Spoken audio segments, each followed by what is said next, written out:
Do they have no shame? On the 15th of August, Donald Trump stood in the lobby of his eponymous tower in New York and heaped praise on racists, bigots and fascists. There were, Trump averred, very fine people among the group of neo-Nazi martyrs who had spent the previous Friday in Charlottesville, Virginia, chanting "Jews will not replace us." The president's remarks should have come as no surprise to anyone with even a passing familiarity with his life story.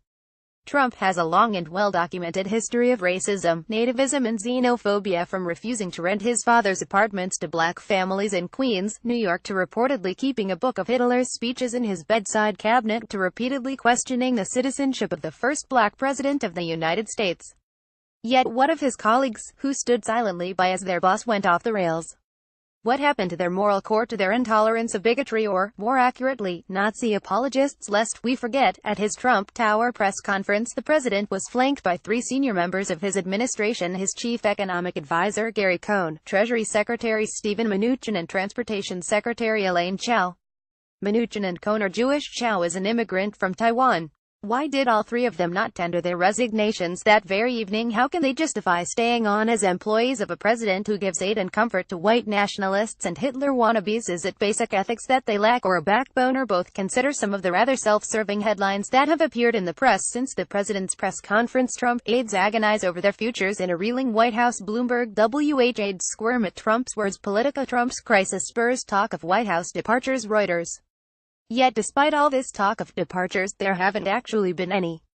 To be clear, the entire membership of the President's Committee on the Arts and the Humanities stood down en masse. A string of chief executives left the President's Business Advisory Council, forcing Trump to disband it. Even a prominent member of the ultra-loyal Evangelical Advisory Board quit over Trump's remarks in New York. Not a single member of the Trump White House or Trump cabinet, however, has resigned. Cohn briefed reporters that he was disgusted and upset with the president, but he didn't quit. More than 300 of Mnuchin's former Yale University peers published an open letter urging him as our friend, our classmate, to resign in protest of President Trump's support of Nazism and white supremacy. Mnuchin's response: to issue a statement defending the president, claiming Trump in no way, shape or form equates neo-Nazis with peaceful protesters. He does. This is moral cowardice, plain and simple. You would expect the nationalists, aka crazies, in the White House, the likes of Stephen Miller, Sebastian Gorka and, up until his sacking on the 18th of August, Steve Bannon, to be loud and loyal defenders of Trump's belligerent bigotry. You would also expect White House advisors Jared Kushner and Ivanka Trump, or Javanka as Bannon is said to have dismissively dubbed them, to stick with the president, no matter how much they may disagree with his rhetoric in private. They're family, after all. Yet what of the globalists, aka the grown-ups, around Trump? The finance guys such as Mnuchin, Cohn and former ExxonMobil boss Rex Tillerson at the State Department, and the generals, National Security Advisor H.R. McMaster, Defense Secretary James Mattis and the new White House Chief of Staff John Kelly. What's their excuse for staying on? With the departure of Bannon, and rumors that Gorka is not long for the White House either, the crazies may be losing influence over the president. But what does it matter if the grown-ups left behind are either unable or unwilling to blunt Trump's worst instincts? The truth is, it is near impossible to restrain or moderate him.